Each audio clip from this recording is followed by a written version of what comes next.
Hello, beautiful people of YouTube. It's Sam Ross here from Turquoise Media Studies Tuition, and today we are going to be cracking on with the first video in a mini-series called Understanding Essay Questions, or for you very swaggy people that want an abbreviation, UEQ. For short, Understanding Essay Questions. So I'm going to break down 4 sort of words that come up a lot in essay questions: media language, media representation, media industries, and media audiences. And then I'm going to go into, when you see these words come up in essay questions, the theories which you can draw upon to bring up in each of these questions. I hope that makes sense. Bit of waffle as per usual, but yeah, let's get started. So media language is defined as how the media communicates meaning through their forms, codes, conventions, and techniques. So really, folks, what you've been given in that statement is kind of 2 of the theories already for you. Codes, we're immediately thinking about Bart's codes, or for other courses, Bart's 5-code symphony. So hermeneutic codes, proeretic codes, cultural codes, and what meanings these create. Unpack that in the essay question. You can also bring in Bart's connotations and denotations, so everything from lighting to mise-en-scène to off-screen gaze.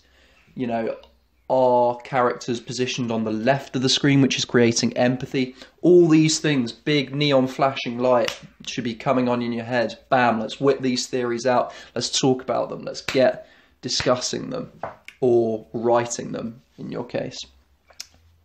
It obviously talks about conventions. So we got big boy Steve Neal, our good friend Steve Neal, that we can bring in and we can talk about his genre conventions. Are there instances of repetition, or are there instances of difference? And if so, how? Is it a completely new genre? Is it 2 genres merged together? Are there, you know, completely different characters than what you're used to in that genre?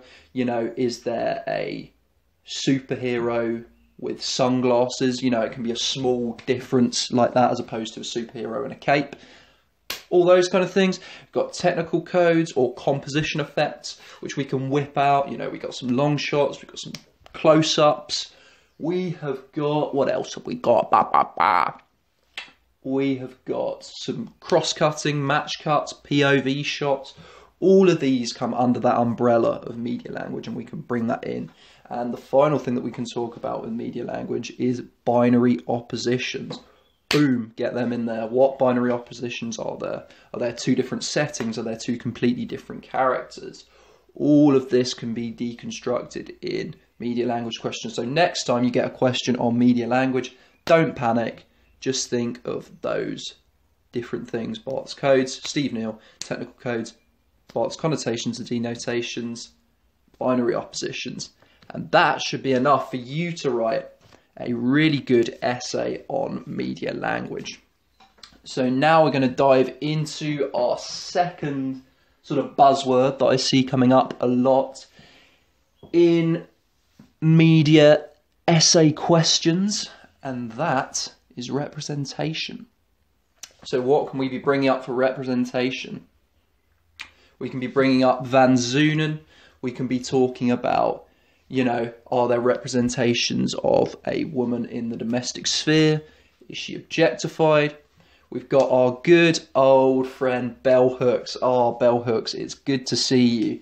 You know, can we be saying about, you know, a patriarchal society? Can we see that through men being shown as more powerful than women?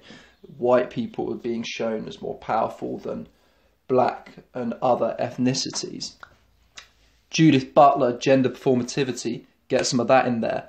Are painful and oppressive gender norms being shown? You know, are we seeing the man, you know, going out and smashing a rock and then eating a steak?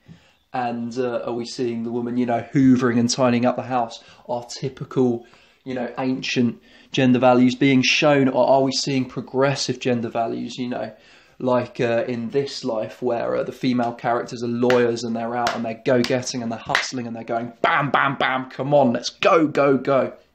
We've got male gaze that we can talk about. What's going on with male gaze?